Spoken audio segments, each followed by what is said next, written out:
the footsteps of my father because that's what he did. But I was able to realize the mistakes he made. I was able to go, well, I don't want to go down that street because I see the consequences of it. That's a choice that I made, right? Some don't make that choice. By the way, no disrespect to those that haven't. It's to each his own. You do what you want based off of who you've seen or what you want to be true to. Live your life. Ultimately, we get one. Live it for you. Live it to the best space and place that you feel you can win at.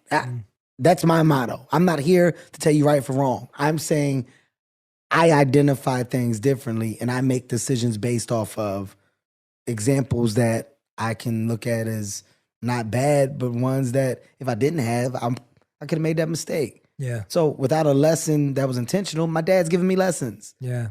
Right? It's not intentional. My dad never said, I went to jail, so you didn't have to. Yeah. He never said that. But hey, man, seeing you in jail, Dad. That's my wisdom, yeah. Well, that just made me realize I don't want to go there. Yeah. Hearing how you talk about it, hearing how many times you went. Well, I don't want to go there. Seeing what drugs did to you and you talking and telling the stories, what you lost, what you had, what you don't. Well, I don't want to do that. Okay, you know what? I'm going to embrace my father. I'm going to embrace this imperfect human being because I'll be damned if he's not positioning me for personal success and just understanding what I should and shouldn't do. And it seems so logical. It seems like common sense, but sometimes it's not that easy for some. It's not. It's not that easy. Yeah, and sometimes what I'm hearing is sometimes the greatest wisdom is unsaid and unintentional, right? Like sometimes the greatest wisdom is not what someone said to you, and sometimes the greatest wisdom is knowing what not to do. I think we think of it as like knowledge or learning means someone's telling me what to do and they told me the right thing. Sometimes it's looking and saying, well, I know what not to do now. And what I'm fascinated though, and I think you're going to give people a lot of hope listening to you today, because when you say that you were complacent growing up, and I consider you today to probably be one of the hardest working people in entertainment from what I see and observe. And when I've watched your interviews or listened to you, you work super hard. You give it your all. You're invested from a mission purpose point of view. But hey, wait a minute. This person says I was complacent growing up, and it's never one moment. It's never one thing. So I don't even want to simplify it with that kind of a question. What were the shifts that needed to take place in order for you to go from being complacent to being one of the hardest working people who's committed to something? I'm big on just like logic, right? And there's this like moment that I had where I just kept saying, why not? Like, why? Right? And Russell Westbrook is a good friend of mine. I tease him all the time because the one saying that he has that I wish I would have had, or I wish I got to first is why not? Right? And it's so genius. It's so genius. It's so simple, but yet so profound. You don't just have to have one job. And working any job, and whether that job is a 9 to 5 or whether it's a, half a day, full day, whatever it is, you don't just have to do one thing. You can do a lot of different things. But there's this weird mindset that a lot of people have that you can only do one thing. And when I realized I don't have to just do one thing, I can do a lot of different things. You can be good at a lot of different things, but you don't know that you're good at a lot of different things unless you try a lot of different things. And when I looked around and I kind of just realized how the world goes around, it's all based off of creativity. It's all based off of ideas. It's all based off of thought-provoking, then groundbreaking opportunities. But the simplest things have come from an idea.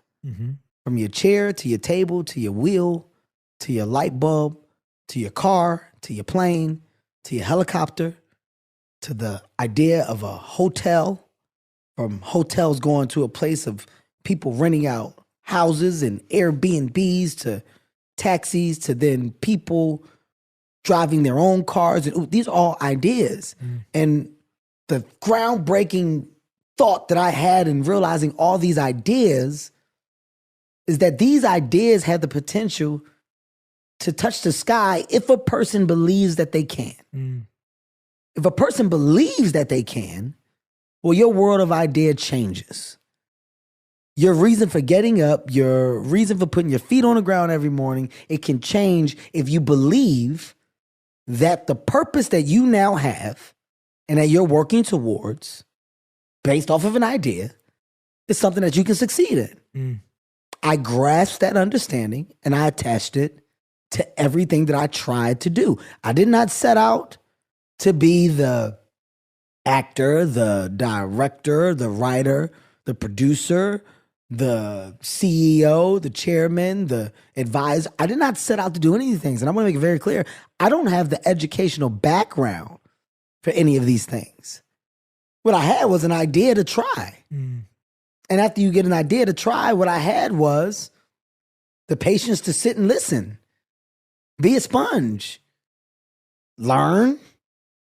Figure it out. And figuring it out, there was another side of not being okay with the incomplete version of figuring out the thing that I didn't do. Well, why did I go ask all these questions if I'm not going to try it now that I know how? Yeah. All right, well, let me try it. The only consequence is failure. By the way, not trying is failing. Yeah, well said. I want to make that very clear. Well said, yeah. Not trying is failing. There's a lot of things that people can't do simply because you've never tried to do it. And I'm not saying that you should try everything. I'm not saying that you're supposed to do everything. I'm saying that for me, when someone says something and I go, no, I never did that. I have to have a reason for why I've never done it and a justification. If you ask me something and I go, no, and you just say why, and I go, that's not good enough for me. Yeah, yeah. I like to have a reason why. And that's the foundation that I stand on. That's how I built this mindset, this level of energy to go ahead. Rhyme and reason within my why. Why not? Yeah.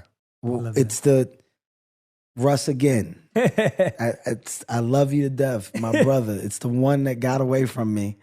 And you're a genius for saying it because it's so simple, but yet so profound. Yeah. So everything that I'm doing or that I'm attempting to do is because I started so much and I'm just trying to finish it. Yeah.